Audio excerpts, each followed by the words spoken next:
사랑과 은혜가 충만하신 거룩하신 아버지 하나님 감사합니다. 마땅히 형벌받아 영원한 지옥에 떨어질 수밖에 없었던 저희들이었습니다. 그러나 예수님께서 이 세상에 오셔서 저희들의 모든 죄를 대신 짊어지시고 십자가에 못 박혀 돌아가심으로 우리의 모든 죄를 영원히 용서해 주셨습니다. 그 사랑 깨닫고 몸된 교회 가운데 거하며 하나님 은혜 안에 살아갈 수 있는 기회를 주신 것 또한 감사드립니다. 저희들에게 더욱 지혜와 능력 더딥혀 주셔서 주님께서 맡기신 귀한 일들 더욱 잘 감당할 수 있도록 도와주시고 저희들을 아는 많은 사람들에게 이 귀한 복음 증거하기에 부족함이 없도록 도와주옵소서. 특별히 역사의 마지막을 살아가는 저희들입니다. 더욱 정신을 차릴 수 있도록 도와주옵소서. 하나님의 귀한 복음의 메시지가 전 세계적으로 증거되고 있습니다. 말씀이 증거되는 곳마다 하나님의 크신 역사가 더욱 나타날 수 있도록 도와주옵소서. 4월달에 계획되어 있는 중계 수양회 하나님 은혜 안에 진행될 수 있도록 도와주시고 이번 중계 수양회를 통해 이뤄진 많은 영혼들이 주님께 돌아오는 귀한 시간들이 될 수 있도록 도와주옵소서. 또한 집회를 위해 수고하는 모든 손길 위에도 하나님의 더 큰 은혜가 임하기를 진정 바라고 원합니다. 지금 이 시간 또 안산교회 귀한 성도님들과 함께 하나님의 귀한 말씀을 상고할 수 있는 기회를 주신 것 감사드립니다. 함께 머리 숙여 기도하시는 귀한 분들, 몸된 교회 가운데서 계획된 모든 일들 가운데 항상 기도하는 마음으로 함께 할 수 있도록 도와주옵소서. 또한 이 자리에 함께 해야 하지만 개인적인 사정으로 참석하지 못한 분들 주님께서 일일이 기억해 주시고 있는 위치에서 동일한 은혜를 함께 나눌 수 있도록 도와주옵소서. 시종을 주님께 부탁드리며 우리를 사랑하시는 예수님 이름으로 기도드립니다. 아멘. 우리 누가복음 8장을 한번 잠깐 보시겠습니다. 신약성경 제 성경은 104페이지입니다.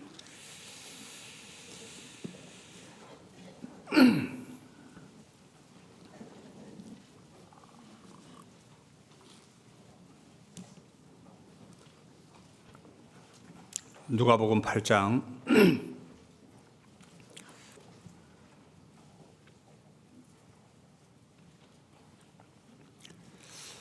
40절부터 제가 읽어보겠습니다. 예수께서 돌아오심에 무리가 환영하니 이는 다 기다렸음이라라. 이에 회당장인 야이로라는 사람이 와서 예수의 발 아래 엎드려 자기 집에 오시기를 간구하니 이는 자기에게 12살 먹은 외딸이 있어 죽어감이라라. 반갑습니다. 오늘 특별히 하나님의 능력을 끌어내는 사람들이 어떤 사람들인지 거기에 대해서 좀 교훈을 받아봤으면 좋겠습니다. 혹시 진안이 어딘지 아세요? 진안 가보신 분?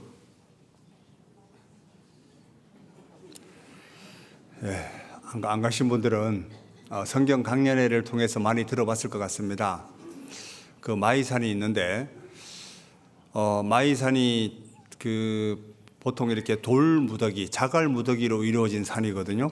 그런데 외국인들이 와서 이런답니다. 야, 한국 사람들은 어떻게 콘크리트로 산을 비벼놨을까? 그렇게 실제 생겼어요. 근데 신기하더라고요. 저도 지난 가서 이제 그걸 보게 됐는데 그쪽 주변 산이 거의 다가 자갈 무더기입니다. 산 정상을 한 3번 정도 올라갔다 왔던 기억이 나요. 되게 가깝습니다. 한 1시간 정도면 올라가요. 기회가 되시면 살아계실 때 한번 올라가 봤으면 좋겠습니다. 여기 구원받은 분들이 분명히 하나님이 본인을 통해서 역사하기를 바라는 마음이 있어요, 없어요? 별로 없는 것 같아요. 자, 분명히 모든 사람들인 구원받은 사람은 하나님이 자기를 통해서 하나님이 역사하기를 바라는 마음은 다 있을 것 같아요. 그런데 어떤 사람을 통해서는 하나님의 능력이 나타나는데 어떤 사람을 통해서는 나타나지 않은 분들이 있습니다. 왜 그럴까? 자, 구원받은 사람에게는 하나님께서 능력을 주실까요? 안 주실까요? 기본적인 능력은 주십니다. 그런데 중요한 건 하나님이 주신 능력을 잘 사용하시는 분이 있는 반면에 어떤 사람은 그것을 무시해버리는 사람들이 있기 때문에 말하는 거거든요. 잠깐 예를 한번 들어보면요. 여기에 대한 본문은 조금 이따 말씀을 드리고, 저희 매제가 구원받을 때 상황을 잠깐 이제 얘기를 하면요. 저희 매제가 부산에서 가방 장사를 했습니다. 이 외국인을 상대로 가방 장사를 하면 얼마나 많은 사람을 대하겠어요. 그런데 여동생이 그 매제를 전도하기 위해서 너무 고생했거든요. 그래서 매제를 전도하려고 여동생이 이제 그 부산에 살고 있었기 때문에 저는 강원도에 있었습니다. 제 고향이 강원도거든요. 강원도 사람같이 생겼죠. 고향이 강원도인데 저희 이제 그 매제를 여동생 보고 강원도로 내려오라 그랬습니다. 그래서 가방 장사를 그만두고 강원도에 내려와서 이제 생활하자고 이렇게 해서 제가 아파트를 얻어줄 테니까, 회사 아파트가 있었거든요. 그래서 그걸 얻어줄 테니까 거기에서 생활해라. 그리고 저는 1층에 살고 매제는 5층에 살았습니다. 그 매제가 강원도에 와서 덤프 사업을 했습니다. 덤프 아시죠? 이쪽은 모르는 것 같아. 덤프 사업을 했는데요. 이제 매제가 이제 일하러 가면 여동생은 그 당시에 이제 여동생이 교제에 떨어져 있었습니다. 그래서 덤프 사업하러 갔을 때 이제 여동생을 데리고 교제도 하고 모임도 참석시키고 말씀을 듣게 됐어요. 그러던 과정에 여동생의 신앙이 회복됐습니다. 그런데 어떤 모임에서, 어머니 모임에서 이런 간증을 듣게 돼요. 어떤 분이 남편을 전도하기 위해서 이렇게 편지를 썼대요. 남편에게. 여보, 난 당신을 너무 사랑한다. 그런데 당신이 구원받지 않으면 나는 당신하고 살기 어렵다. 뭐 그런 비슷한 뉘앙스의 이렇게 편지를 쓰게 된 거예요. 그래서 이제 편지를 그 남편에게 주니까 남편이 그 편지 내용을 읽다가 말씀을 듣고 구원을 받았습니다. 진지한 마음으로 말씀을 듣다가 구원받았거든요. 그런데 이 간증은 참고사항이지 교과서가 아니잖아요. 그런데 여동생이 우리 남편이 나를 너무 사랑하니까 이거 편지로 한번 효과를 봐야 되겠다 해서 편지를 썼습니다. 어떻게 됐을 것 같아요? 이건 난리 났습니다. 매제가 보통 성질이 아니거든요. 몸무게가 거의 한 90 몇 킬로, 100킬로 가까이 나갈 거예요. 키가 80인데. 그런데 그 편지를 읽는 순간 교회가 발칵 뒤집혔습니다. 교회당 문짝을 때려 부시고 형제들이 많이 맞았어요. 그리고 이 교회가 사람들 이혼시키려고 한다고 막 그렇게 좀 난리 났습니다. 그것 때문에 되게 이제 힘든 과정이 있었어요. 그런데 이제 덤프 사업을 망하게 되고 여동생이 강원도 동해로 이제 이사를 가게 됐어요. 근데 이사를 가면서 이제 스노피 아동복을 하게 됐습니다.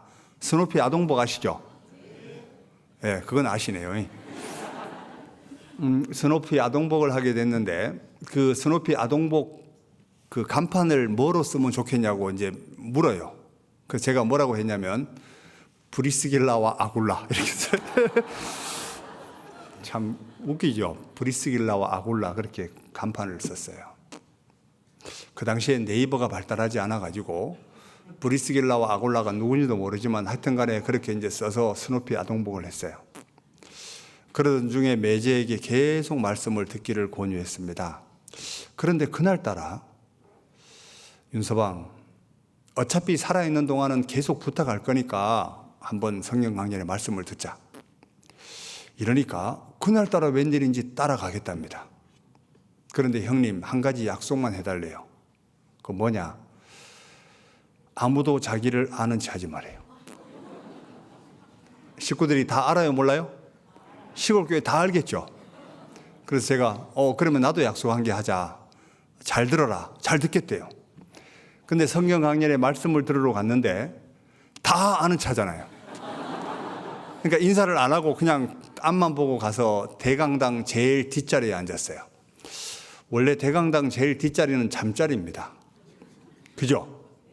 거의 뒤에 앉아 있는 분들이 많이 졸기 위해서 앉기도 하고 제일 뒷자리가 원래 잠자리거든요. 그리고 뒷자리에 팔걸이가 없어요. 저 책 올려놓는 곳이 없잖아요.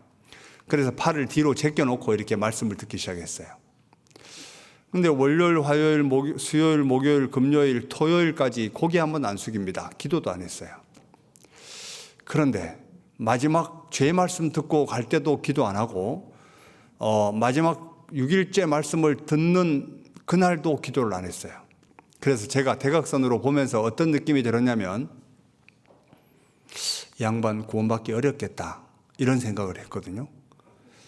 그런데 예수님이 십자가 달려 돌아가신 것이 내 죄 때문에 돌아가셨다는 그 메시지가 전해지는 순간 갑자기 매제 고개가 처음으로 탁 떨어지더라고요. 한동안 안 들어요. 그래서 혹시나 저 뭐지? 조나? 조지는 않은 것 같아요. 근데 계속 앞에서 강사님이 말씀을 하고 있는데도 고개가 안 들립니다. 그래서 한동안 고개를 숙이고 있다 고개를 들어요. 그리고 마지막 이제 기도하는데 함께 기도하더라고요. 그리고 다른 사람은 이제 아는 체 하지 말아 했으니까 다 내려갈 거 아니에요. 1층으로 다 내려갔습니다. 근데 여동생하고 매제만 남았어요. 제가 대각선으로 뒤에 서 있었죠. 그런데 매제가 갑자기 여동생 손을 딱 잡더니 하는 말이 자네 고생 많았네. 근데 그 말 하는 순간 여동생이 울더라고요. 그런데 그리고 이제 매제를 데리고 이제 같이 이제 1층으로 내려갔습니다. 그때 이제 강사 목사님은 보통 1층에서 다과를 하잖아요.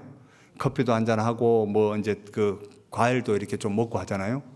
그런데 갑자기 주머니에서 라이터와 담배를 딱 꺼내더니 그 테이블 위에다가 딱 놓는 거예요.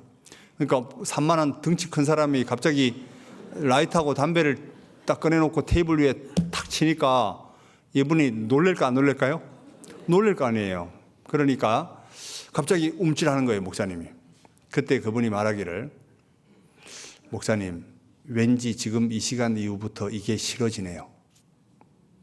제가 이거를 정말 다시 하고 싶다면 원주로 찾으러 가겠습니다. 그 모 목사님이 원주교회 담임하고 있을 때였거든요. 그때 그 말을 듣는 순간 목사님이 우시더라고. 그런 분 처음 봤대요. 그리고 그때부터 전도하러 다니기 시작했습니다. 자, 봐요. 1시간 전에 사람하고 1시간 후에 사람이 달라졌죠. 뭐가 달라졌을까요?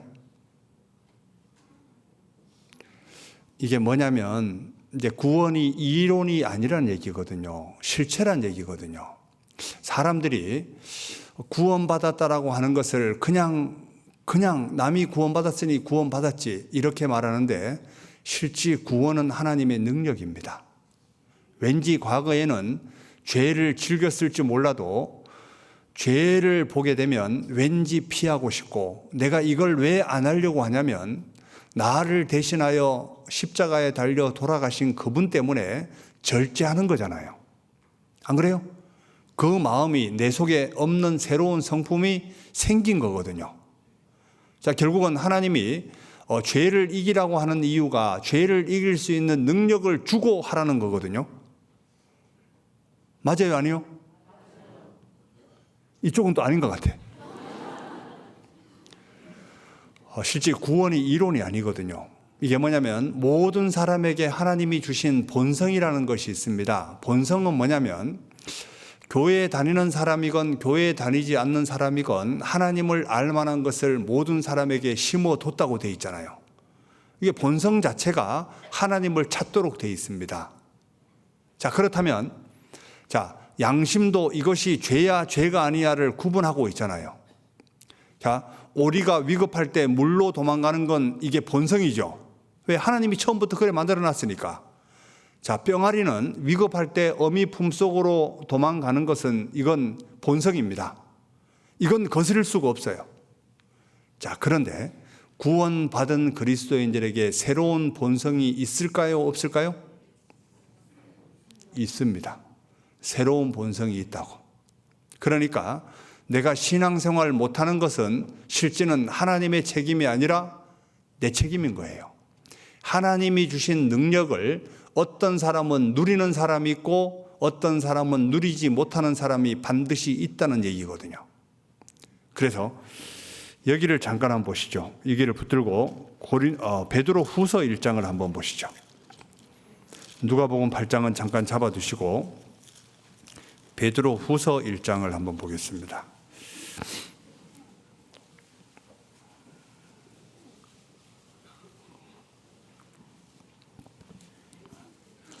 베드로 후서 1장 1절 신약성경 384페이지입니다. 예수 그리스도의 종과 사도인 시몬 베드로는 우리 하나님과 구주 예수 그리스도의 의를 힘입어 동일하게 보배로운 믿음을 우리와 같이 받은 자들에게 편지하노니. 자, 동일하게 보배로운 믿음, 이게 구원받은 위에서 주어진 믿음을 얘기하고 있잖아요. 자, 그런데 3절 그의 신기한 능력으로 생명과 경건에 속한 모든 것을 우리에게 어떻게 했다고요? 주셨다고 되어 있거든요. 그런데 이는 자기의 영광과 덕으로서 우리를 부르시는 자를 알므로 말미암음이라. 여기서 안다는 것이 뭘까? 이게서 안다는 것은요, 실제 경험적으로 알아가는 걸 얘기하는 거예요. 실질적으로 그렇게 살아보는 사람들이 이걸 누리게 되는 거거든요. 그런데 어떤 사람은 이론상으로 알고 있는 사람이 있는 반면에 어떤 사람은 하나님의 말씀을 신뢰하고 그대로 나아가는 사람들이 있습니다. 그런데 하나님의 말씀을 신뢰하고 나아가는 사람들에게 경건에 속한 모든 것이 드러나게 돼 있거든요. 그런데 그 밑에 보시죠. 4절 이로써 그 보배롭고 지극히 큰 약속을 우리에게 주사 이 약속으로 말미암아 너희로 정욕을 인하여 세상에 썩어질 것을 피하여 신의 성품에 참여하는 자가 되게 하려 하셨으니, 이 신의 성품이 뭐냐면 새로운 본성이 생긴 거예요.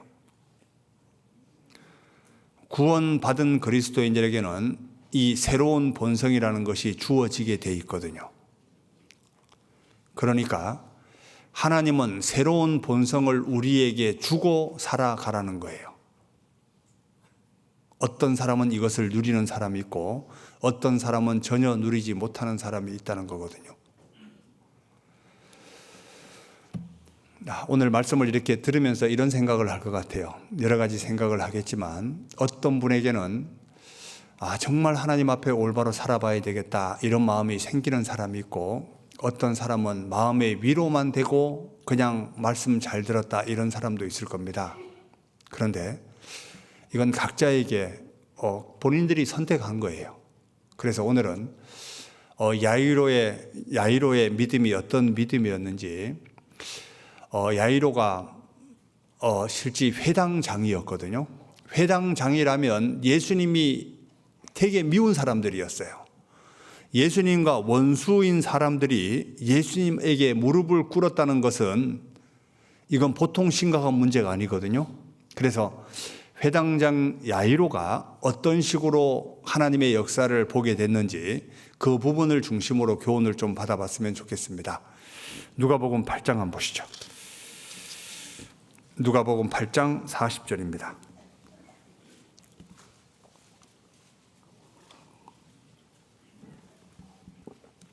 8장 40절.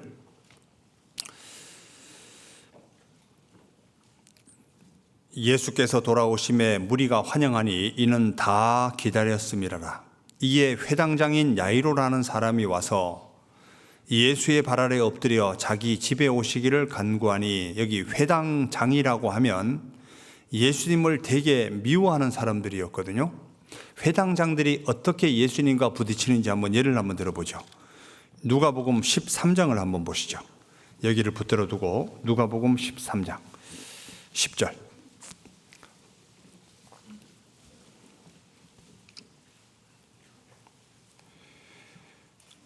누가복음 13장 10절. 안식일에 한 회당에서 가르치실 때에 18년 동안을 귀신 들려 앓으며 고부라져 조금도 펴지 못하는 한 여자가 있더라. 예수께서 보시고 불러 이르시되 여자여 내가 내 병에서 놓였다 하시고 안수하심에 여자가 곧 펴고 하나님께 영광을 돌리는지라. 회당장이 예수께서 안식일에 병 고치는 것을 분내어 무리에게 이르되 일할 날이 엿새가 있으니 그 동안에 와서 고침을 받을 것이요 안식일에는 말 것이니라 하거늘 주께서 대답하여 가라사대 외식하는 자들아 너희가 각각 안식일에 자기의 소나 낙이나 마구에서 풀어내어 이끌고 가서 물을 먹이지 아니하느냐? 그러면 18년 동안 사단에게 매임받은 이 아브라함의 딸을 안식일에 이 매임에서 푸는 것이 합당치 아니하냐? 예수님은 회당장들을 어떻게 바라보고 있냐면 외식하는 자들아 이렇게 바라보고 있습니다. 회당장들은 어떻게 하면 예수님을 책잡을까 이렇게 바라보고 있어요. 그런데 이 회당장이란 사람이 예수님 발 앞에 무릎을 꿇을 정도라면 뭔가 심각한 문제가 있겠죠. 자기의 외동딸이 죽어가게 생겼습니다. 현대의학으로 고칠 수도 없는 병이었어요. 자, 이때 회당장이 예수님 앞에 무릎을 꿇고 기댑니다. 그런데 마가복음 5장에는 뭐라고 되어 있냐면 이 회당장이 무릎을 꿇고 간구하여 가로되 이렇게 되어 있거든요. 많이 간구하여 가로되. 실제 이때 회당장의 마음이 어떤 마음이었을 것 같아요? 예수님과 관계가 안 좋은 줄 압니다. 그러나 정말 지금 이 순간은 나에게 닥쳐 있는 이 문제를 해결할 수 있는 분은 예수님밖에 없습니다. 이제부터는 예수님이 나에게 무엇을 원하는지 내가 다 받아들일 테니까 제발 우리 딸 좀 살려주십시오. 실제 이런 마음으로 갔을까요? 안 갔을까요? 그런 마음으로 갔겠죠. 자, 그런데 제가 성경을 읽다가 좀 이해는 가는데 내 삶 가운데 적용이 안 된 게 있어가지고 되게 이거 오랫동안 여러 번 반복해 읽었던 내용이 있습니다. 한번 예를 한번 들어보죠. 스스로도 한번 생각해 보죠. 요한일서 3장을 한번 보시죠. 본인들도 한번 이거 숙제를 한번 풀어봤으면 좋겠어요.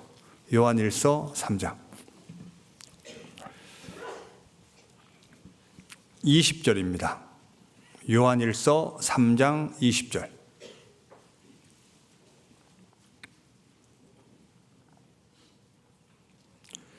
우리 마음이 요한일서 3장 20절 우리 마음이 혹 우리를 책망할 일이 있거든 하물며 우리 마음보다 크시고 모든 것을 아시는 하나님일까 보냐. 여기 보면 우리 마음이 우리를 책망할 일이 있어요, 없어요?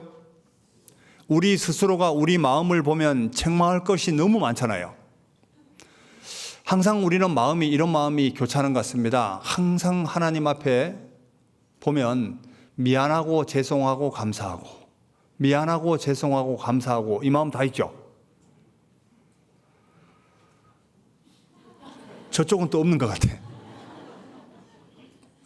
아주 잘 사는 사람들 책망받을 것이 없으면 미안할 거 없어요. 그냥 감사하면 돼요. 그런데 하나님 뜻 가운데 열심히 살아가고자 하는데 내 육신이 너무 강하다 보니까 육신이 굴복되지 않는 것 때문에 너무 죄송하고 그런데 나를 구원시켜 준 것도 감사하고 이게 계속 교차되는 게 우리 그리스도인들의 실질 삶이거든요. 그런데 여기 하나님 앞에 담대할 수 있는 것을 21절에 이렇게 말합니다. 사랑하는 자들아 만일 우리 마음이 우리를 책망할 것이 없으면 하나님 앞에서 어떻다고요? 담대함을 얻고. 자, 실제 여기 마음조차도 하나님 앞에 책망받지 않을 수 있다. 한번 손들어 보시죠. 제가 그분 존경스러워 그래요. 나는 하나님 앞에 마음조차도 책망받지 않을 수 있다. 혹시 졸리시는 분은 주무셔도 돼요. 괜찮아요. 들을 게 있는 자만 들으면 되니까 괜찮습니다. 그런데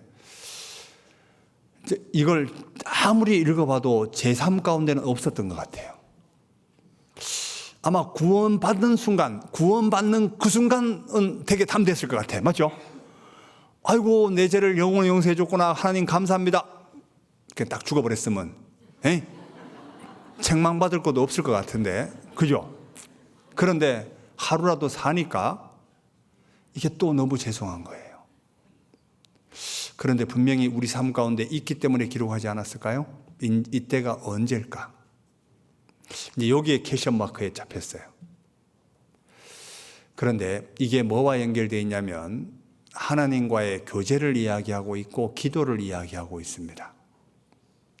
원래 요한일서가 기록되게 된 배경이 뭐냐면 구원받은 그리스도인들이 하나님과 사귐의 관계에서 책망받을 것부터 정리하기를 원하는 거였거든요. 자, 한번 밑에 다시 읽어볼게요. 20절. 우리 마음이 혹 우리를 책망할 일이 있거든 하물며 우리 마음보다 크시고 모든 것을 아시는 하나님일까 보냐. 사랑하는 자들아, 만일 우리 마음이 우리를 책망할 것이 없으면 하나님 앞에서 담대함을 얻고 무엇이든지 구하는 바를 그에게 받나니. 기도와 연결되어 있죠.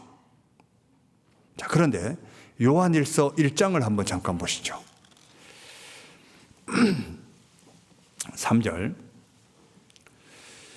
우리가 보고 들은 바를 너희에게도 전함은 너희로 우리와 사귐이 있게 하려 함이니 우리의 사귐은 아버지와 그 아들 예수 그리스도와 함께함이라.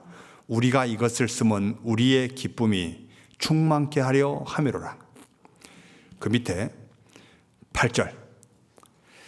만일 우리가 죄 없다 하면 스스로 속이고 진리가 우리 속에 있지 아니할 것이요 만일 우리가 우리 죄를 자백하면 저는 미쁘시고 의로우사 우리 죄를 사하시며 모든 불의에서 우리를 깨끗게 하실 것이요. 자, 보통 기도할 때 가장 생각이 나는 게 뭐냐면 원래 기도의 어원이 테필라라는 뜻을 가지고 있습니다. 이게 하나님 앞에 서다 이런 뜻이거든요. 자, 기도할 때 하나님이 그 앞에 계실까요? 안 계실까요? 실제 하나님이 기도할 때 그 앞에 서 계십니다. 그런데 우리는 하나님 앞에 서 안 계시는 것처럼 기도할 때가 너무 많이 있거든요.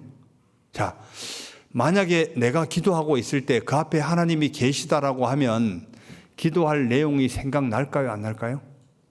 생각 안 나겠죠. 뭐가 생각나냐면 내가 지금 하나님 앞에 책망받을 게 뭐가 있지? 이것부터 생각 안 날까요? 왜? 어미하시고 두려우신 그분 앞에 서 있거든요.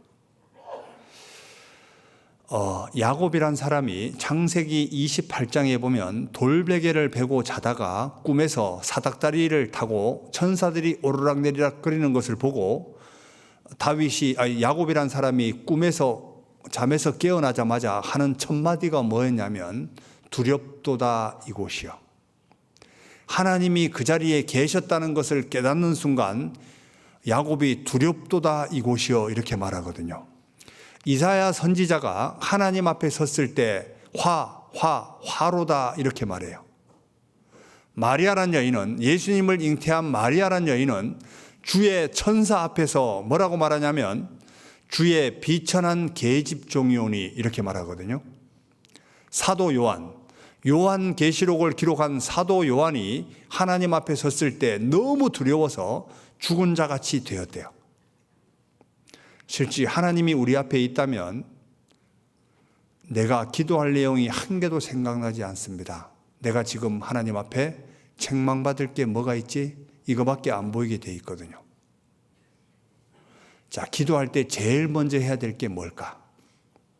책망받을 것부터 정리하는 거예요.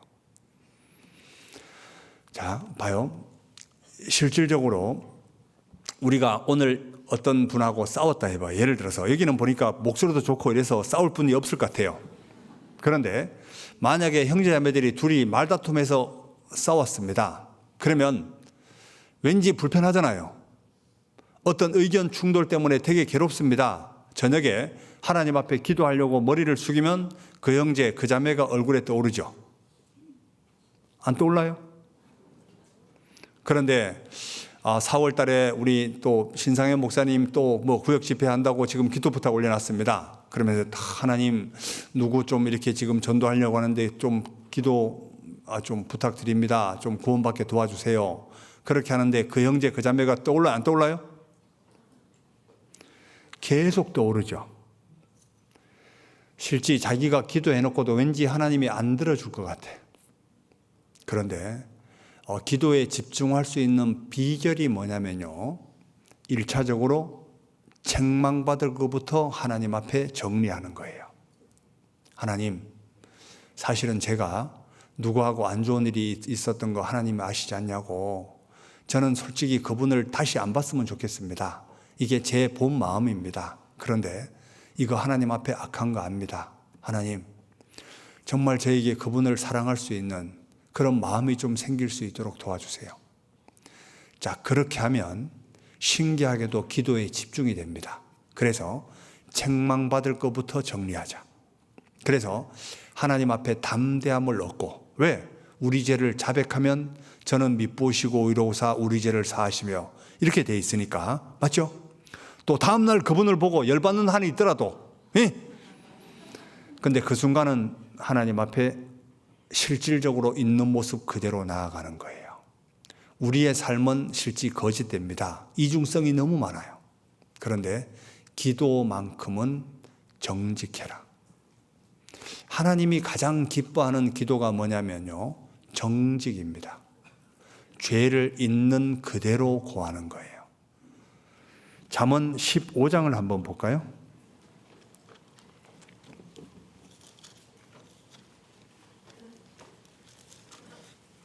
잠언 15장 8절입니다.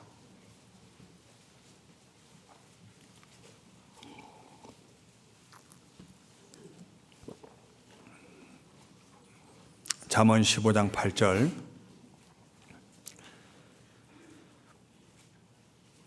악인의 제사는 여호와께서 미워하셔도, 같이 읽어볼까요? 정직한 자의 기도는 그가 기뻐하시느니라. 이 정직이 뭐냐면 죄를 있는 그대로 하나님 앞에 고하는 겁니다.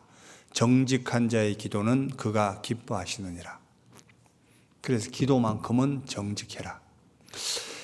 성경에 기도 응답을 가장 많이 받은 사람이 있습니다. 누굴까요? 바로 다윗입니다. 다윗이 왜 하나님 마음에 합한 사람이라 했을까? 다윗은 우리아의 아내를 범하고 살인죄, 간음죄까지 지은 사람이에요. 그런데 하나님 앞에 기도 응답을 가장 많이 받은 사람입니다. 왜 그럴까? 다윗의 기도는 정직했습니다. 다윗의 기도의 샘플을 한번 보시죠. 시편 17편입니다.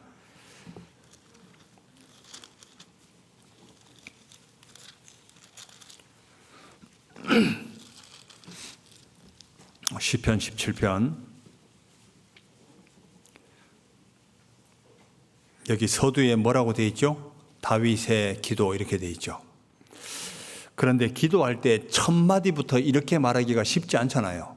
1절, 여호와여 정직함을 들으소서, 나의 부르짖음에 주의하소서, 거짓되지 않은 입술에서 나오는 내 기도에 귀를 기울이소서.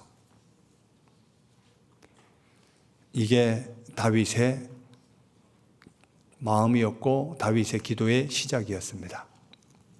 여호와여 정직함을 들으소서. 자, 그래서 실제 그 야이로라는 사람이 자기의 딸을 살리기 위해서 예수님 앞에 무릎을 꿇고 많이 간구하고 있습니다. 그때 뭐라고 하냐면, 예수님, 저희 딸이 죽어가고 있습니다. 저희 딸을 살릴 수 있는 분은 예수님밖에 없는 줄 압니다. 회당장의 위치에서 예수님을 정말 미워하는 것도 사실이었습니다. 그런데 본인은 하나님께로 온 분인지는 저는 알겠습니다. 좀 도와주십시오. 실제 이런 마음으로 예수님에게 기도했겠죠. 그때 예수님이 딸을 살려주겠다고 예수님이 야이로와 동행을 하게 됩니다. 그러면서 벌어진 사건을 통해서 우리가 좀 어떤 교훈을 받아야 될지 한번 상황을 보죠. 누가복음 8장 돌아가 보겠습니다. 누가복음 8장 42절. 이는 자기에게 12살 먹은 외딸이 있어 죽어가미라. 예수께서 가실 때 무리가 옹이하더라. 예수님이 가신다는 이야기는 야이로의 마음을 읽고 야이로의 딸을 살리기 위해서 지금 이동하는 과정이잖아요. 그 과정에서 어떤 일이 생기냐면, 이에 12해를 혈루증으로 앓는 중에 아무에게도 고침을 받지 못하던 여자가 예수의 뒤로 와서 옷가에 손을 대니 혈루증이 즉시 그쳤더라. 예수께서 가라사대 내게 손을 댄 자가 누구냐 하시니 다 아니라 할 때 베드로가 가로되 주여 무리가 옹이하여 미나이다. 예수께서 가라사대 내게 손을 댄 자가 있도다. 이는 내게서 능력이 나간 줄을 알미로다 하신대 여자가 스스로 숨기지 못할 줄을 알고 떨며 나와 엎드려 그 손댄 연고와 곧 나은 것을 모든 사람 앞에 고하니 예수께서 이르시되 같이 읽어볼까요? 딸아 내 믿음이 너를 구원하였으니 평안히 가라 하시더라. 이 12의 혈루증으로 앓는 여인이 예수님의 옷가에 손을 딱 대는 순간 혈루증이 나았어요. 그런데 마가복음에는 뭐라고 되어 있냐면, 이 혈루증으로 앓는 여인이 예수님 옷가에 손만 대어도 낫겠다는 믿음을 가지고 있었기 때문에 나았다고 되어 있거든요. 자, 그래서 여기에서 많은 시간을 지체하게 됩니다. 막 이제 이야기하고 이렇게 막 얘기를 하고 주고받다가 야이로의 집에서 정갈이 오기를, 어떤 정갈이 오냐면 야이로의 딸이 죽었다는 정갈을 받게 돼요. 자, 이때 야이로가 열 받을까 안 받을까요? 12의 혈루증으로 앓는 여인이 꼴보기 싫겠죠. 여기는 다 착하니까 죽은 사람 죽고 사는 사람 살고 이럴까요? 되게 스트레스 받을 수밖에 없는 상황이잖아요. 왜 그러냐면 여기에서 예수님이 시간을 많이 지체를 하게 되고 집에서 자기의 딸이 죽었다는 전가를 받는 순간 너 때문에 우리 딸이 죽었다 이렇게 말할 수도 있잖아요. 그런데 예수님이 야이로에게 파워멘트 한마디를 하십니다. 두려워 말고 믿기만 해라. 그런데 실제 야이로가 예수님의 그 말을 그대로 받아들입니다. 그대로 믿었어요. 그래서 갔겠죠. 이걸 어떻게 할 수 있냐면 12의 혈루증으로 앓는 여인의 사건도 야이로가 목격했잖아요. 맞죠? 혈루 근원이 즉시로 말랐던 그 보고 예수님이 죽은 자를 충분히 살릴 수 있는 능력을 가지고 있다는 것을 믿었기 때문에 이 야이로와 동행했겠죠. 그런데 우리가 신앙생활 하다 보면 뭐 때문에 괴로워하냐면 뭔가 이렇게 어려움이 자기에게 주어지게 되면 그거 가지고 하나님의 약속을 보기보다는 그걸 바라보고 스트레스 받는 분이 의외로 많이 있습니다.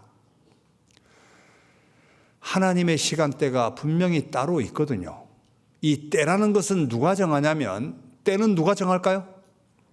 하나님이 정하겠죠. 그런데 중요한 건 때를 우리가 정하고 있다는 게 문제예요. 가장 적당한 때는 하나님이 아십니다.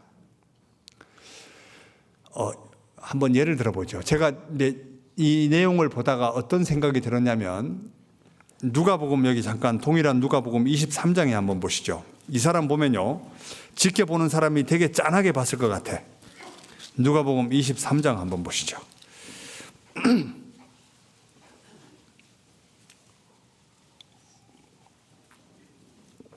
23장 26절.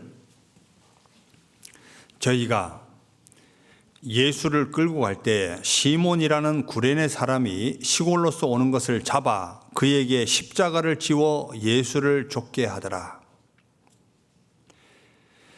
해필이면 예수님이 넘어지는 거기에 누가 있었냐면 시몬이라는 사람이 옆에 걸어가다가, 이 당시에 그 시대적 배경을 보면요, 로마 사람이 이스라엘 사람에게 그대로 어떤 일을 그대로 짐을 지울 수 있는 고난을 줬습니다. 너 이거 지어! 이러면 질 수밖에 없는 상황이었대요. 시대적 배경이 그렇다는 겁니다. 요즘 만약에 그렇게 하면 열받아 앉을 수도 있잖아요. 그런데 이 구레네 사람 시몬에게 예수님이 십자가를 질 수 있는 몸이 아니었기 때문에 너가 가서 좀 지어.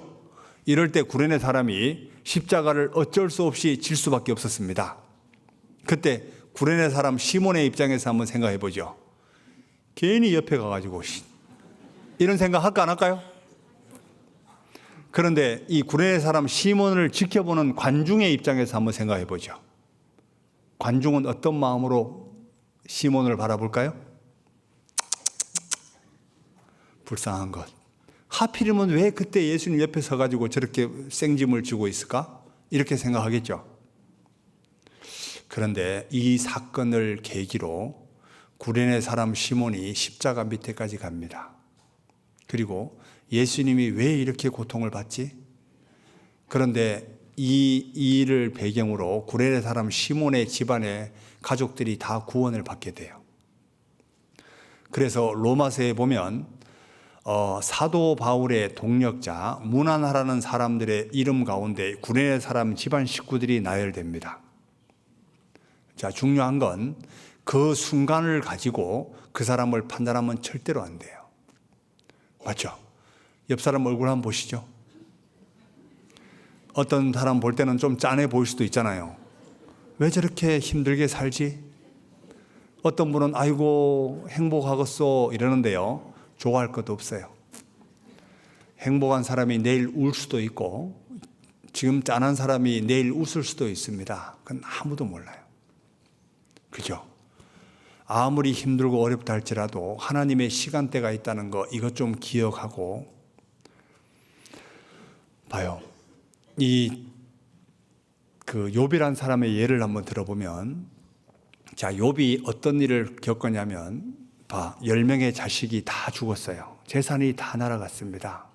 그런데 와이프 생각해 보면요. 주변 사람들이 욥의 아내를 바라볼 때 욥의 아내가 되게 믿음이 있었던 사람처럼 보일 수도 있습니다.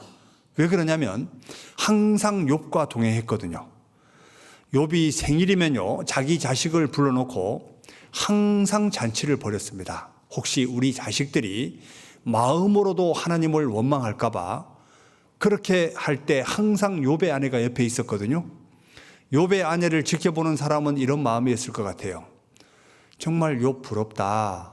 그리고 저런 순종적인 아내를 둬서 정말 부럽다. 이렇게 생각할 수 있었습니다. 그런데 10명의 자식이 다 죽고 재산 다 날아가고 몸에 악창이 나고 이럴 때 욥의 아내가 욥을 어떻게 바라보고 있냐면 하나님 욕하고 죽어라. 하나님 믿는 사람이요 안 믿는 사람이요? 여기 만약에 그런 생각을 가지고 있는 분이 있다면 그분은 100% 구원 안 받았습니다.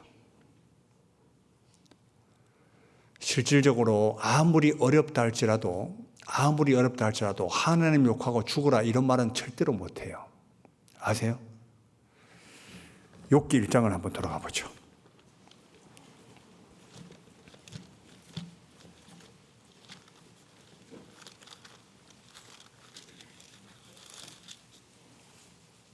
욥기 1장 5절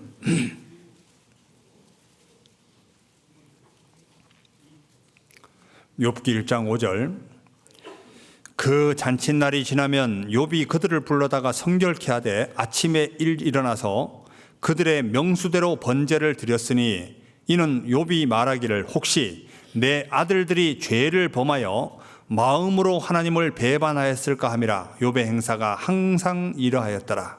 이때 항상 욥의 아내가 함께 동행하고 있었거든요. 그런데 2장 7절 한번 보시죠.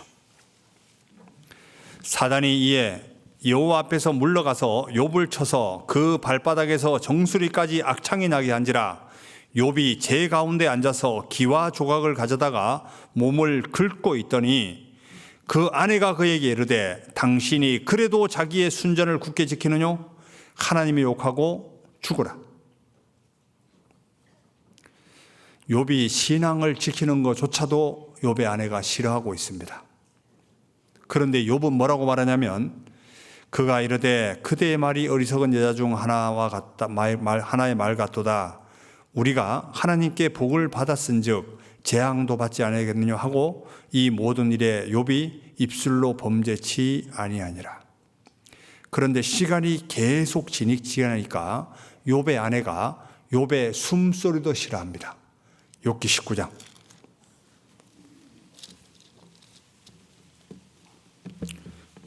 욥기 19장 17절. 욥기 19장 17절.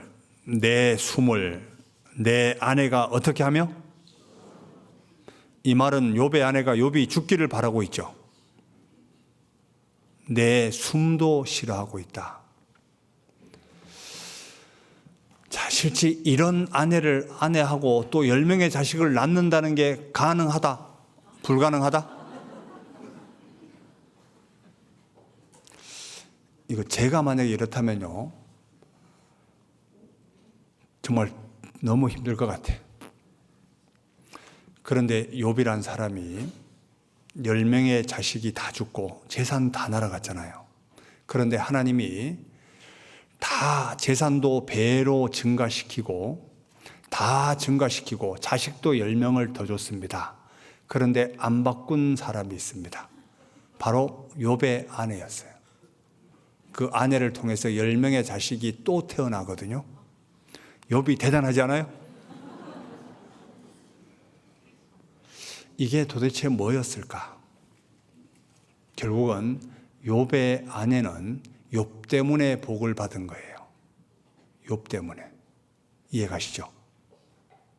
이게 뭐냐면, 신앙이라는 건 뭐냐면 이런 겁니다. 분명히 이건 하나님의 특별한 뭔가 계획이 있겠지. 뭔가 이유가 있겠지. 이러고 퀘스천 마크를 가지만 자기의 위치를 지키는 겁니다. 이게 실제는 신앙인의 본연의 자세거든요.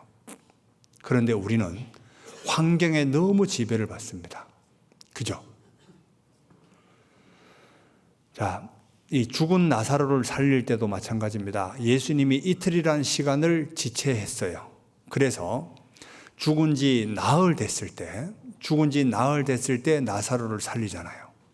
결국은 하나님의 시간대가 있다는 얘기거든요. 그러니까 지체된다 할지라도 내 위치를 지키는 게 실제는 신앙이에요. 아세요?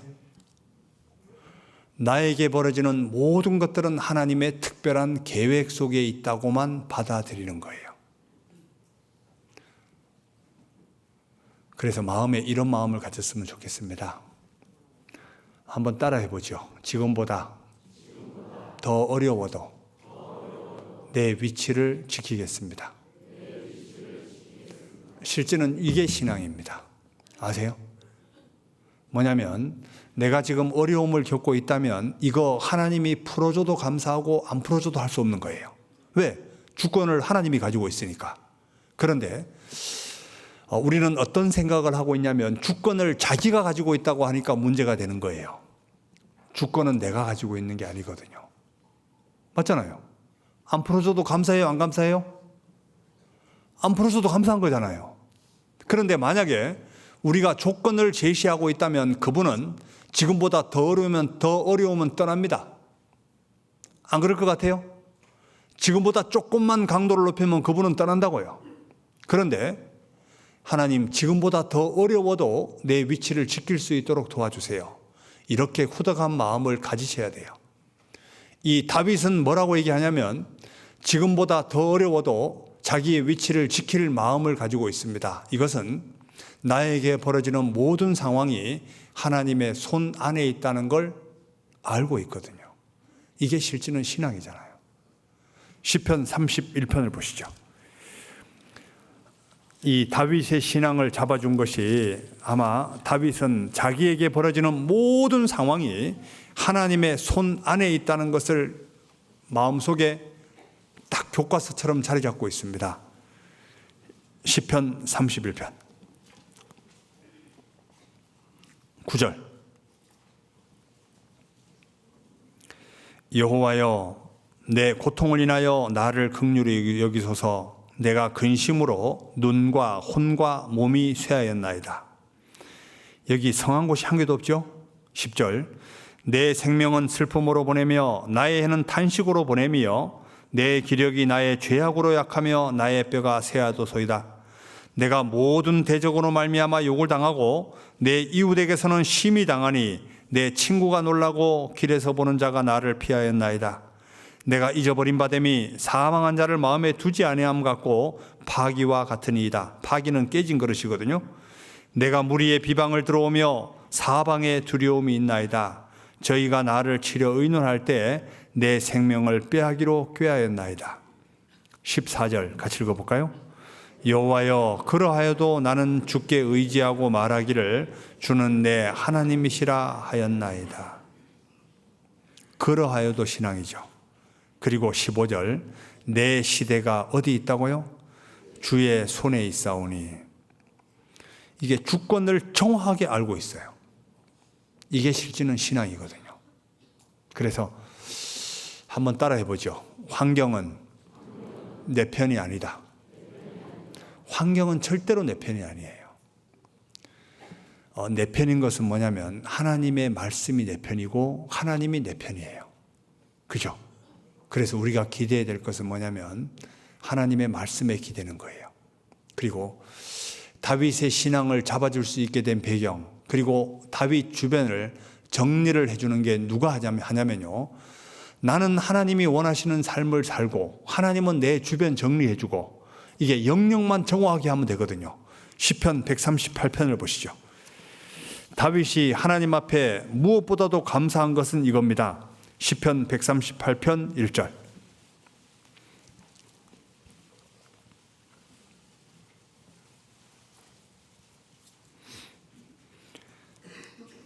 내가 전심으로 주께 감사하며 신들 앞에서 주께 찬양하리이다. 내가 주의 성전을 향하여 경배하며 주의 인자하심과 성실하심을 인하여 주의 이름에 감사하오리니 이는 주께서 주의 말씀을 주의 모든 이름 위에 높게 하셨습니다.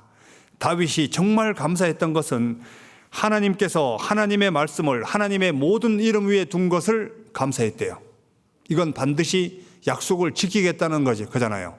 왜? 하나님도 말씀의 올무를 얽어맸으니까. 그러니까 기준을 하나님의 말씀에 두면 되는 거예요. 이걸 다윗이 감사하고 있거든요.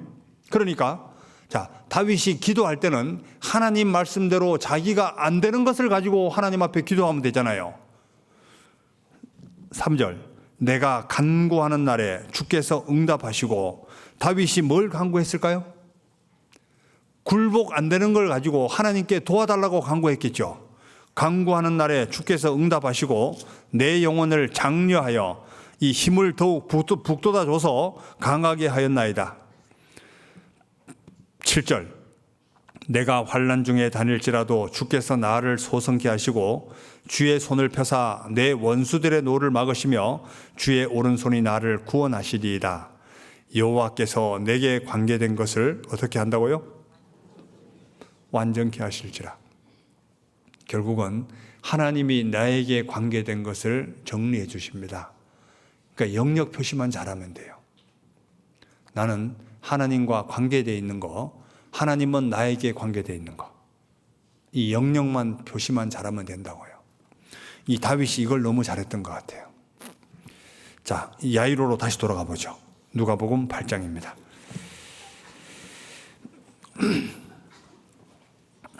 8장 49절. 아직 말씀하실 때 회당장의 집에서 사람이 와서 말하되 당신의 딸이 죽었나이다. 선생을 더 괴롭게 마소서 하거늘 예수께서 들으시고 가라사대 두려워 말고 믿기만 하라. 그리하면 딸이 구원을 얻으리라 하시고. 이 야이로가 믿었기 때문에 갔겠죠. 51절. 집에 이르러 베드로와 요한과 야고보와 및 아이의 부모 외에는 함께 들어가기를 허하지 아니하시니라. 왜 예수님이 야이로의 딸을 살리는 현장에 베드로, 요한, 야고보 그리고 아이의 부모 이 5명만 데리고 갔을까? 자, 여기에 한 수백 명이 앉아 있습니다. 자, 여기에 만약에 예수님이 이 수백 명이 앉아 있는 이 자리에 10명에게만 예수님의 능력을 보여준다. 그렇다면 나머지는 뭐요? 봐요. 여기 수백 명이 앉아 있는 모든 분에게 예수님의 능력을 보여주면 예수님이 더 뜰 거 아니에요. 안 그래요? 그런데 예수님이 왜 적은 무리에게만 야이로의 딸을 살리는 현장에 데리고 갔을까? 여기 왜에다가 동그라미 한번 쳐봐요. 왜는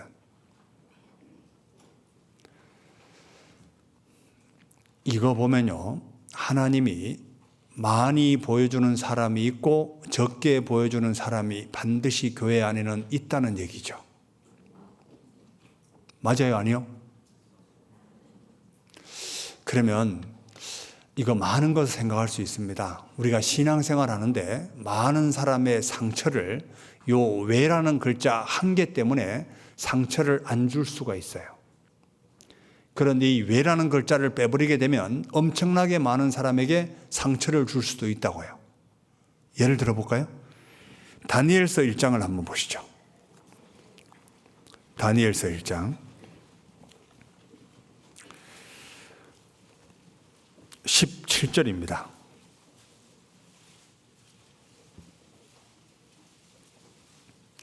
다니엘서 1장 17절. 구약성경 1231페이지입니다. 다니엘서 1장 17절. 하나님이 이 내 소년에게 지식을 얻게 하시며 모든 학문과 재주에 명철하게 하신 외에, 외에다가 동그라미 한번 쳐봐요. 다니엘은 또 모든 이상과 몽조를 깨달아 알더라. 하나님이 특별히 다니엘에게 한 가지 더 준 게 있습니다. 꿈을 해석할 수 있는 지혜를 다니엘에게 한 개 더 줬거든요. 자, 그러면 만약에 다니엘이 주변 친구들에게 이렇게 말한다고 해보죠. 야, 너희들은 왜 꿈을 해석 못해? 이렇게 말하면 교만이죠. 안 그래요? 이분들은 안 그런 것 같아. 하나님이 특별히 다니엘에게는 꿈을 해석할 수 있는 능력을 한 가지 더 줬다고요. 그런데 다른 사람에게는 꿈을 해석할 수 있는 능력을 주지 않았어요. 그렇다라고 하면 다니엘에게 꿈을 해석할 수 있는 능력을 줬다면 다니엘은 이 달란트를 잘 활용하면 되고, 안 받은 사람은 안 받은 대로 살면 되는데, 하나님에게 이 능력을 받은 사람이 안 받은 사람을 함부로 판단한다. 이건 교만이잖아요. 안 그래요? 그런데 우리가 교회 안에서 이렇게 과오를 범할 수가 있다고요. 중요한 건 다 달라요. 하나님 앞에 받은 은사, 달란트가 다 다르거든요. 많이 본 사람이 있고 적게 본 사람이 있습니다. 고난의 강도도 달라요. 아세요? 고난의 강도가 왜 다르냐면, 여기 만약에 우리에게 욥과 같은 고난을 줬다고 해보죠. 이 자리에 몇 명 앉아 있을 것 같아요? 자식이 다 죽었어요. 재산 다 날아갔어요. 몸은 완전히 막 온갖 피부 때문에 난리 나서 기왓장으로 긁고 있습니다. 요즘 기왓장이 없으니까 뭐 와이어 브러쉬 같은 거 좀 막 긁고 있다 해보죠. 미쳐버릴 겁니다. 안 그래요? 결국은 우리에게 고난의 강도를 가장 맞게 정하시는 분이 하나님이라고요. 제가 어릴 때 저희 아버님이 군에 이제 상사로 제대하셨는데, 아버님이 어릴 때 항상 이야기하는 게 그 얘기 있어요. 남자는 체력만 있으면 뭐든지 해먹고 산대요. 이게 우리 아버지 생각이었거든요. 아버님이 이제 군에서 한 10몇 년 동안 있으면서 이 구보하면서 이게 낙오하는 신병들도 많이 봤겠죠. 아버님이 항상 하는 말이 남자는 체력만 있으면 뭐든지 해먹고 산다고 얘기를 했어요. 그래서 저희들 초등학교 다닐 때 저희 집안은 아들이 삼형제였거든요. 제가 둘째입니다. 첫째, 둘째, 아들 삼형제였는데 초등학교 다닐 때 이게 강원도가 춥잖아요. 새벽 6시만 되면 아버지가 기상을 시켰어요. 안 일어나니까 수도가에서 물 한 바게스를 받아가지고 이불 덮고 자는 방에다가 확 퍼버렸습니다. 그리고 아버지가 산길을 뛰래요. 그럼 젖은 몸에다가 잠바를 덜쳐입고 산길을 띱니다. 이게 1시간 동안 뛰어다니다가 집에 들어오면요, 진짜 몸에 열이 나요. 밥상 앞에 앉으면 아버지가 하시는 첫 마디 말씀이 밥맛 좋지. 다음날 또 6시만 되면 기상. 그럼 또 물 부을까봐 또 산길을 도망가야 돼요. 얼마 동안 했냐면 6년 동안 했습니다. 자, 이 뭐냐면요, 요즘 하나 시대에 한번 입장을 바꿔놓고 생각해 보죠. 요즘 시대에 애들 6시에 기상하면 여기 교회 학교 학생들 일어나요? 안 일어나요? 만약에 물을 한 바가지 부었다면요, 아마 인터넷에 글을 올리고 난리 날 거예요. 그럼 밑에 댓글이 뭐라고 달려질 것 같아요? 그런 사람은 사회에서 아주 멸종을 시켜야 된다고 막 이렇게 말할 거예요. 그러겠죠. 고난의 강도가 다 다르다고. 그런데 그렇게 산길을 뛰면서 제가 우리 아버지 없었으면 좋겠습니다, 이런 생각 했을까 안 했을까요? 새벽잠 한번 잡았으면 좋겠다, 이런 마음이 들었겠죠. 그러다가 제가 성인이 돼서 강원도 동해에서 봉사회장을 할 때였습니다. 형제들이 잘 안 모이는데 공을 차면 많이 나오더라고. 볼을 차니까 많이 나와요. 그래서 볼을 차기 시작했어요. 근데 그렇게 많이 뛰어다녀도 별로 숨이 안 차. 뭐지? 과거를 돌아보니까 아버지가 어릴 때 산길을 뛰게 했던 기초 체력이었습니다. 그래서 아버지가 누누이 했던 말이 뭐였냐면요, 남자는 체력만 있으면 뭐든지 해먹고 살아. 보기엔 뼈쪽 말라서 짠해 보이죠? 그러니까 보이는 게 다가 아니요. 일단 사람이 뭐냐면 이런 겁니다. 사람이, 그러니까 고난의 강도도 다 달라요. 그리고 봐요. 어린아이들이 이 눈깔 사탕 한 개를 빼앗기면 인생을 포기할 것처럼 울잖아요. 그때 옆에 있는 어른이 이렇게 말합니다. 아이고 이놈아, 그것도 문제라고. 이렇게 말하는 게 정답일까? 아니면 그 아이에게 눈깔 사탕을 한 개 지어주는 게 지혜일까? 실제로 뭐냐면 그 아이에게는 일단 그게 자기 인생의 전부야. 맞죠? 간증할 때도 마찬가지입니다. 어떤 자매가 예를 들어서 이런 간증을 했다 해보죠. 오늘 형제하고 정말 나는 결혼하고 10몇 년 동안 한 번도 싸워본 적이 없는데 형제하고 오늘 싸워서 나는 정말 밥맛도 없고 살맛이 안 나요. 이렇게 간증을 했다 해보죠. 혼자 사는 자매가 그 말을 듣다가 아이고 놀고 있네. 만약에 이렇게 말했다고 해보죠. 이것도 교만입니다. 아세요? 중요한 건 그 자매에 있어서는 이게 너무 괴로운 거야. 그죠? 그러니까 힘들다라고 하면 힘들다는 것을 받아들여 주는 게 실제는 제 지혜입니다. 아세요? 왜? 고난의 강도가 다 다르니까. 사람의 마음의 넓이가 다 다르니까 일단은 받아주는 거예요. 그 상태에서 점점 키워갈 수 있도록 도와주셔야지 감당치 못할 것을 이렇게 푸시하고 있습니다. 이건 교만이에요. 아세요? 이분들이 별로 기분이 안 좋은 것 같아요.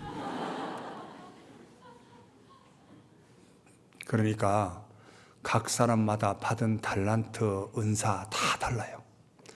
저도 지금까지 교회 가운데 구원받은 지 30년이 넘었지만 제하고 똑같은 사람 한 번도 본 적이 없습니다. 앞으로도 볼 일이 없어요. 자, 그렇다면 이런 사람은 세상에 한 명밖에 없어요. 옆 사람 한번 보시죠. 그런 사람은 세상에 한 명밖에 없습니다. 그런 사람은 세상에 한 명밖에 없어요. 그러니까 다르다는 걸 인정해야지 틀리다고 말하면 절대로 안 돼요. 다 달라요. 다 다르다고. 어떤 분은 너무 꼼꼼해요. 그럼 그걸 받아주셔야 돼요.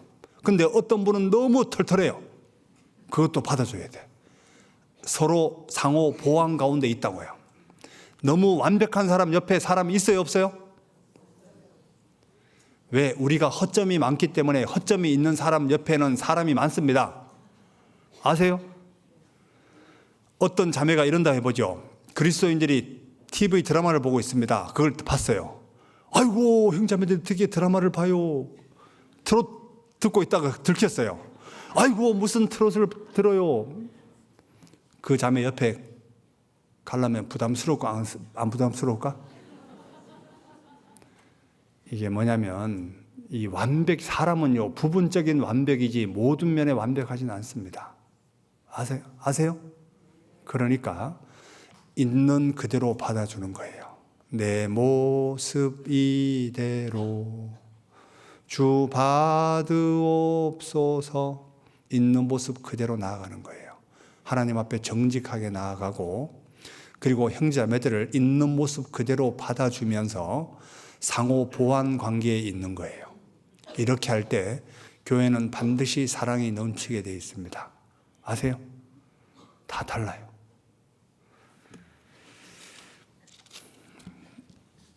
여기 누가복음 8장 다시 돌아가 보죠.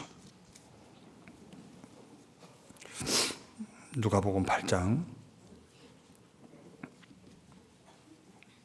51절. 집에 이르러 베드로와 요한과 야고보와 및 아이의 부모 외에는 함께 들어가기를 허하지 아니하시니라. 그런데 참 이거를 조금 다른 각도에 생각해 보면요, 내가 여기 한 수백 명이 앉아서 말씀을 듣고 있는데 어떤 분은 감동이 되는데 나에게는 감동이 전혀 안 돼. 성경을 읽고 있는데 다른 사람은 다 깨달아지는데 나는 전혀 깨달아지지 않아. 비참하지 않아요? 다른 분들은 하나님이 역사가 있는데 나에게만 하나님의 역사가 없어. 만약에 하나님이 나에게만 제한 조건을 두신다. 이거 비참하지 않을까요? 안 그래요? 이게 두려운 겁니다. 하나님이 왜 빌라도란 사람에게 진리에 대해서 하나님 앞에 예수님에게 질문을 던질 때 예수님이 왜 대답하지 않았을까? 빌라도는 진리에 대해서 관심이 없었기 때문에 그렇습니다. 우리가 정말 하나님 뜻 가운데 살고자 하는 마음이 있고 하나님 앞에 그것을 구하게 되면 하나님은 반드시 도와주십니다. 근데 중요한 건 내가 그것을 버리고 싶은 마음이 없기 때문에 그래요. 지금 제 가운데 혹시 이 가운데 계신 분들이 있을 수 있습니다. 그런데 실제 죄도 짓고 싶고, 그리고 하나님 뜻 가운데 살고도 싶고, 그 사람 통해서 하나님의 역사가 있을 수 없습니다. 반드시 뭔가를 포기하셔야 돼요. 하나님이 능력을 주신다니까요. 빌라도 예를 한번 들어볼까요? 요한복음 19장입니다.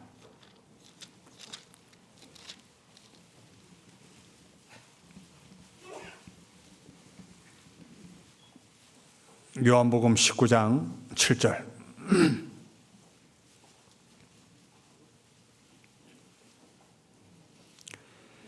유대인들이 대답하되 우리에게 법이 있으니, 요한복음 19장 7절, 우리에게 법이 있으니 그 법대로 하면 저가 당연히 죽을 것은 저가 자기를 하나님 아들이라 함이니이다.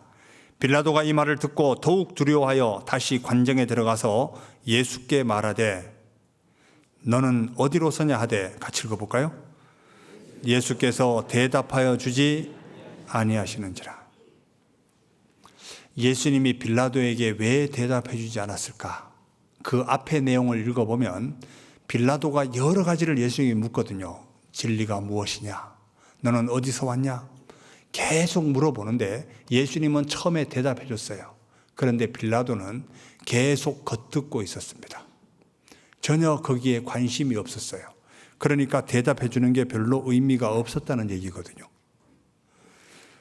비슷한 사람 한 사람 볼까요? 누가복음 23장을 한번 보시죠.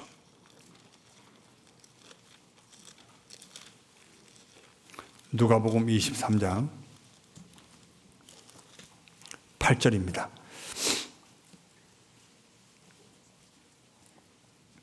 누가복음 23장 8절. 헤롯이 헤롯이 예수를 보고 심히 기뻐하니 이는 그의 소문을 들었으므로 보고자 한 지 오래였고 또한 무엇이나 이적 행하심을 볼까 바랐던 연고로라. 9절 같이 읽어볼까요? 여러 말로 물으나 아무 말도 대답지 아니하시니. 자, 예수님은 왜 헤롯에게 아무 말도 대답해 주지 않았을까? 헤롯은 묻는 의도가 이적 행하심을 볼까 바랐던 연고라 이랬죠. 진리에 대해서 관심 있는 사람이요, 없는 사람이요? 없죠. 그런데 사마리아 여인, 요한복음 4장에 있는 사마리아 여인에게는 예수님이 아주 상세히 자신을 드러내고 있습니다. 결코 보이는 게 다가 아니에요. 사마리아 여인을 바라볼 때 주변 사람들은 이렇게 말했을 것 같아요. 저 여인은 남자밖에 몰라. 왜? 6번째 남편하고 살고 있거든요. 그런데 이 여인은 여러 남자와 살아봤지만 정말 계속 마음에 갈급하고 간구하는 것이 있었죠. 메시아에 대한 기다림을 가지고 있었다는 거 예수님은 정확하게 알았습니다. 그런 사람이 진리를 깨닫습니다. 말씀도 이스라엘 백성같이 말씀을 듣게 되면 그 사람을 통해 하나님의 역사는 있기 참 어려워요. 에스겔 33장을 보시죠.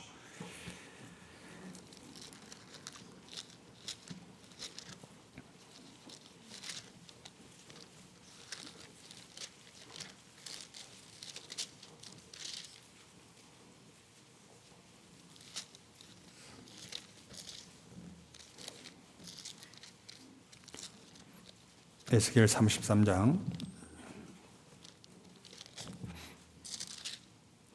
30절.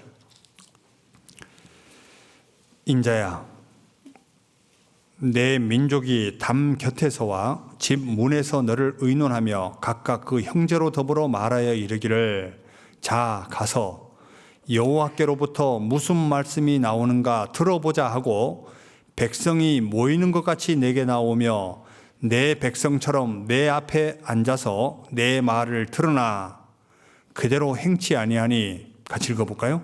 이는 그 입으로는 사랑을 나타내어도 마음은 이욕을 좇음이라.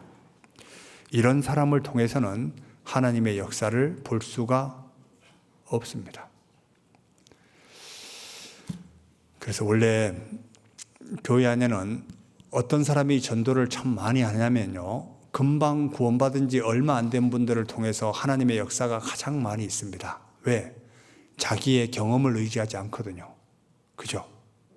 순수하게 하나님의 말씀을 의지하고 나아가거든요.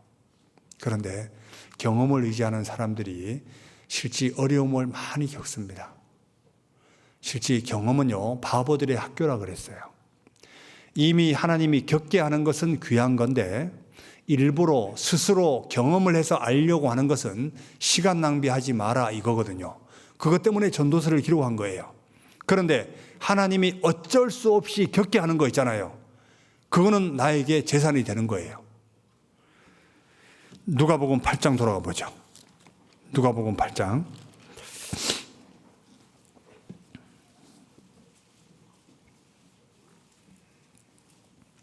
51절.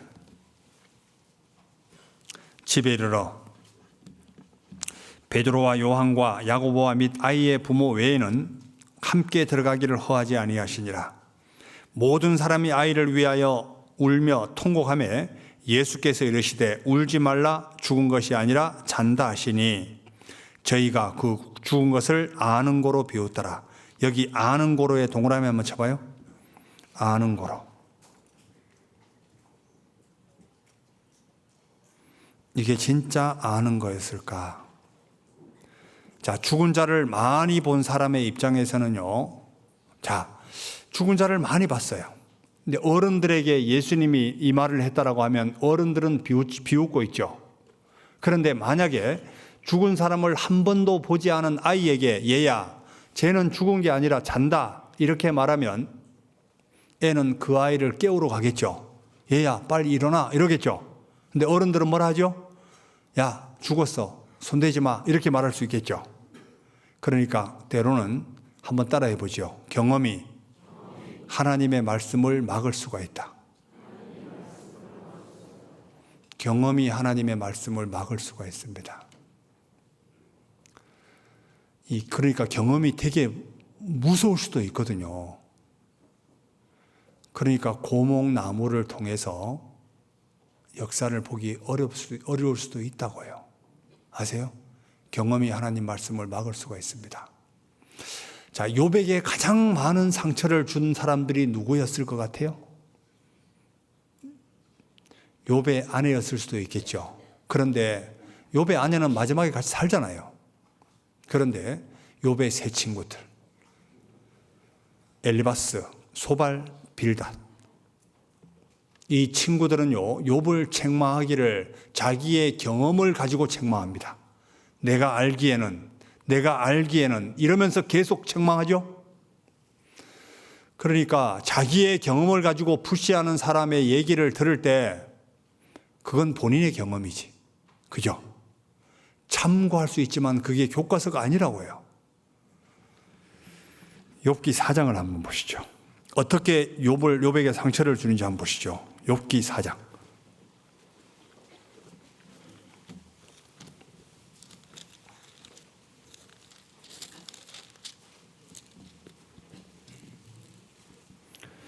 욥기 4장 1절.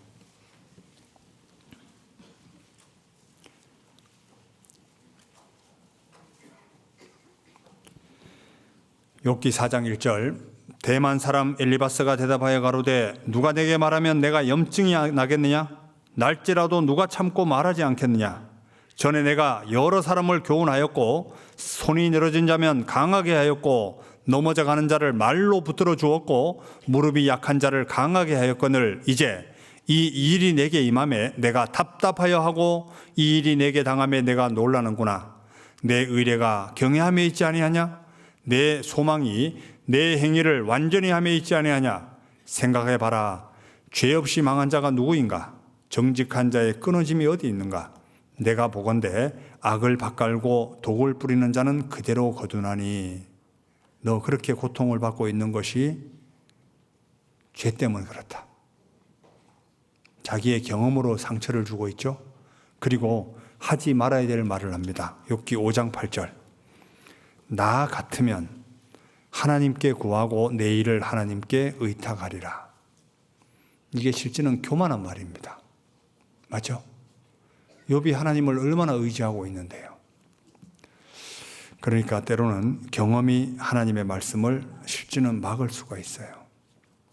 그죠? 자, 옆 사람 얼굴 한번 다시 봐요. 오늘 자주 보는데 자주 보니까 사랑이 넘쳐요? 아니면 화상같이 보여요? 옆에 사람 잘 아세요? 실제 모른다 해야 맞아요. 잘 몰라요. 우리는 실제는 옆에 있는 사람을 진짜 모릅니다. 자기도 자기를 잘 몰라요. 옛날에 이런 노래가 있잖아요. 내가 나를 모르는데 넌들 나를 알겠느냐? 한 치 앞도 모두 몰라 다 안다면 재미없지. 이런 노래가 있잖아요. 내가 나를 모르는데 너가 나를 어떻게 알겠냐. 자기도 자기를 몰라요. 내가 이 짓을 다시 하면 내 손에 장을 지지지. 다시 해요. 그죠? 그러니까 자기도 자기를 잘 모른다고요. 그런데 내 스스로가 그 사람에 대해서 이야기합니다. 저 사람이 어떻고 저떻고. 이것도 교만이에요. 아세요? 실제 물어보면 내가 저 형제 잘 알아. 내가 저 자매 잘 알아. 모른다 해야 맞습니다. 지극히 단면만 본 거예요. 보이지 않는 세계면을 볼 수가 없었습니다. 어떤 분이 교회에 오기 위해서 정말 어려움을 많이 겪고 겨우 왔습니다. 말씀 시간에 겨우 도착하기 찬송 끝나고 기도할 때 들어왔어요. 근데 자매가 보면서 이래요. 저 자매는 항상 늦어. 집에서 뭐 하니라고. 실제 그 내면을 바라보게 되면요. 그런 말 절대로 못했을 것 같아요. 그러니까 보이는 게 절대로 다가 아니라고. 아세요? 그러니까 나를 판단하실 이는 주시니라. 사도 바울이 뭐라고 하냐면요. 나도 나를 판단치 않겠다. 왜? 자기도 자기를 잘못 볼 수 있으니까. 오직 나를 판단하실 이는 주시니라.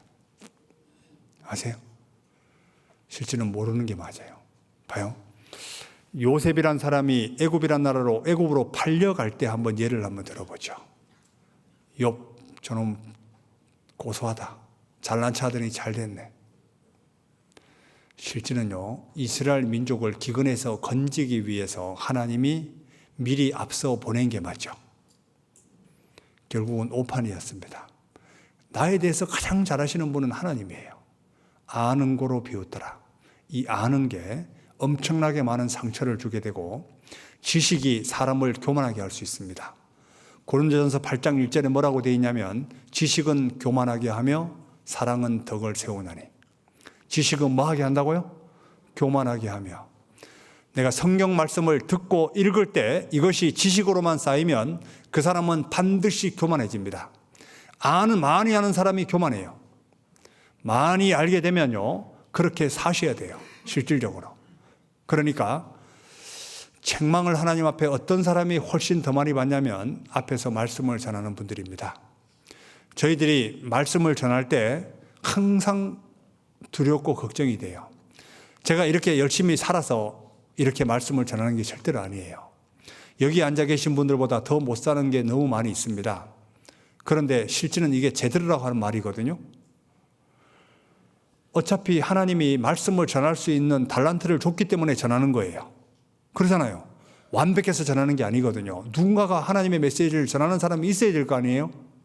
그런데 가장 괴로울 때가 전도인들이 언제냐면요, 여기 앉아 있을 때입니다. 이거 내가 말할 자격이 있을까?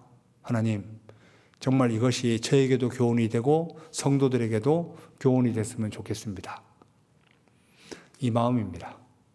그러니까 실제 경험이 사람을 많이 힘들게 할 수 있습니다. 여기 누가복음 8장 다시 돌아가 보죠. 8장 53절.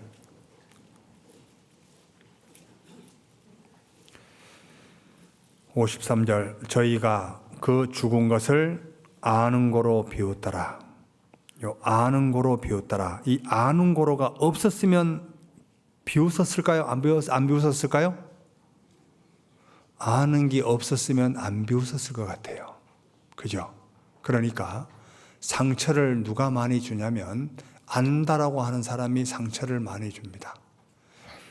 마지막으로 제가 좋아하는 성경 구절을 한 군데만 보고 마치겠습니다. 고린도전서 마지막 장입니다. 한번 보시죠. 고린도전서 16장입니다. 16장 13절.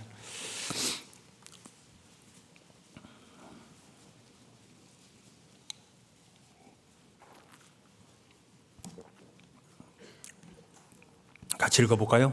깨어 믿음에 굳게 서서 남자답게 강건하여라. 여기 참 이게 딱 꽂히는 게 뭐냐면요, 남자답게다가 줄 한번 가봐요. 이 남자답다는 게 뭘까? 여기 다 남자잖아요. 에? 사도 바울이 남자답다는 그 표현을 남자답다, 이 남자답다는 게 어떤 의미일까? 고민해 본 적이 있어요? 이 남자답다, 여자들도 있잖아요. 그 남자답다는 표현이 뭘까? 이걸 가지고 한동안 계속 고민해 봤는데 남자답다. 그런데 어디서 꽂혔냐면 어떤 글귀를 읽게 됐습니다. 글을 읽는데 제가 이 옆에다가 뭐라 써놨냐면 버스 이야기 이래 써놨거든요. 버스 이야기.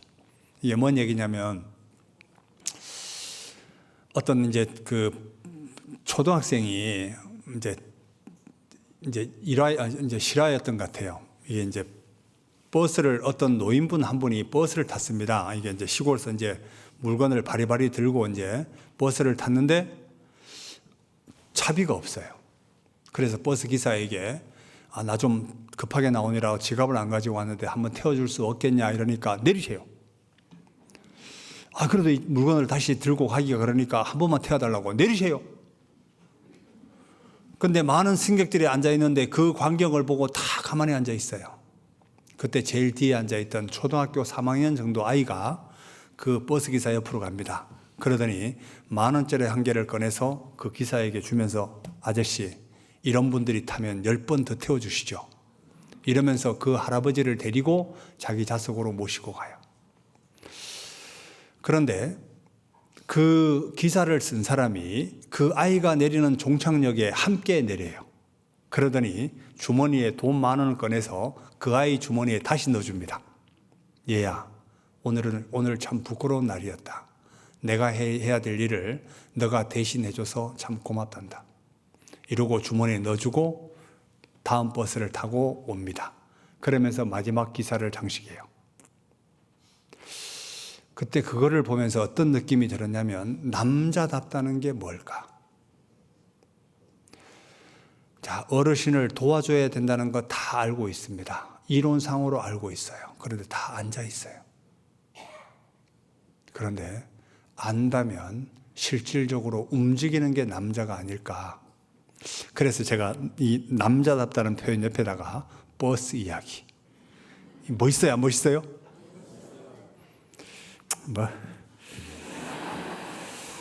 그래요. 하여튼 간에 여기 안산교회 또 귀한 성도님들 정말 주님 앞에 갈 때까지 정말 열심히 살았으면 좋겠고요. 그리고 분명히 하나님의 능력이 나를 통해 나타날 수 있도록 분명히 하나님은 살고자 하면 능력을 주십니다. 그런데 마음이 없으면 하나님은 절대로 주지 않아요. 그래서 정말 열심히 살았으면 좋겠습니다. 같이 기도하고 마치죠. 언제나 우리를 사랑하시는 거룩하신 아버지 하나님 감사합니다. 오늘 또 귀한 식구들과 함께 하나님의 귀한 말씀을 상고할 수 있는 기회를 주신 것 진정 감사드립니다.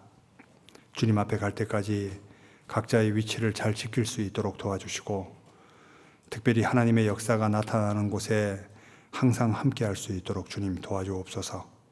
이후의 모든 시간도 주님께 부탁드리며 우리를 사랑하시는 예수님 이름으로 기도드립니다. 아멘.